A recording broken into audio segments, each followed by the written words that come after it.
ঠাকুর কি করেছে কি করবে তা জানি না, আর ঠাকুরের কথাও আমি বলতে চাই না।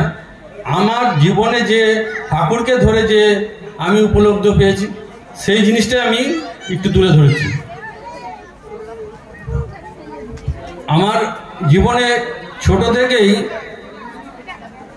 বহুত মারাত্মক ভাড়া থেকে আমি বেঁচে উঠেছি। জানি না আমি ঠাকুরের দয়াতে কিভাবে বেঁচে আছি আমি নিজেও জানি না। হয়তো আমার বাবা মা আমি আসার আগেই তারা দীক্ষা গ্রহণ করেছিল, ওই জন্যই হয়তো আমি এই আপনাদের সামনে দাঁড়িয়ে আছি। আজ থেকে প্রায় 22 থেকে 23 বছর আগে আমাদের পাকুয়া ডিগ্রি কলেজের সামনে আমার একটা অ্যাক্সিডেন্ট হয়েছিল।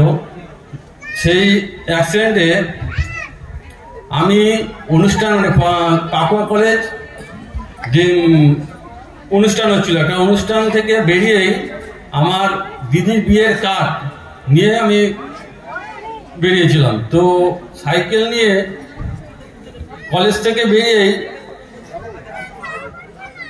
সিম্পাথি ক্লাবের ওদিকে যাচ্ছি। এবার হুট করে আমার মাইন্ডে আসলো যে ওখানে সামনে একটা আমাকে কার্ড দিতে হবে। এবার সাইকেলটা ব্যাক করে যে নালাগোলা রুট থেকে একটা ম্যাক্সি আসছে, আর আমিও ঠিক রাস্তার মিডিলে, আর ওই ম্যাক্সিও একদম জোর বেশ ফোর্সে আসছে।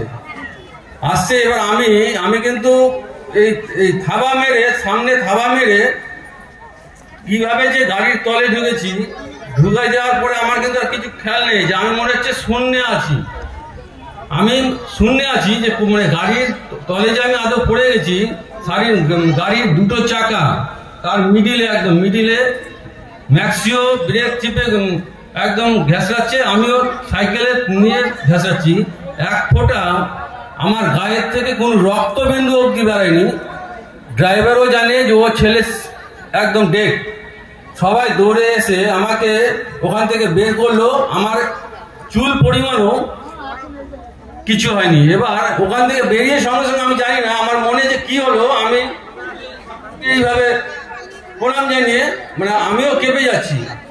তারপরে সবাই দেখছে ড্রাইভারও কাঁপছে। হ্যাঁ, তো যাই হোক, আমি বাড়ি থেকে যখন বেড়াই, যেখানেই যাই, সাইকেল নিয়ে গেল কি বাইক নিয়ে গেল, আমি ঠাকুরের বীজ মন্ত্রটা কিন্তু সবসময় জপ করতে থাকি। হয়তো এই বীজ মন্ত্রের জন্যই হয়তো আমি আজকে আপনাদের সামনে দাঁড়িয়ে আছি। আমার আর এই এতটাই, আমার জীবনে আরো এরকম ছোট ছোট অনেক ফাড়া হয়েছে। যাক, এই বলে আমি আমার বক্তব্য আজকে শেষ করলাম। জয় গুরু।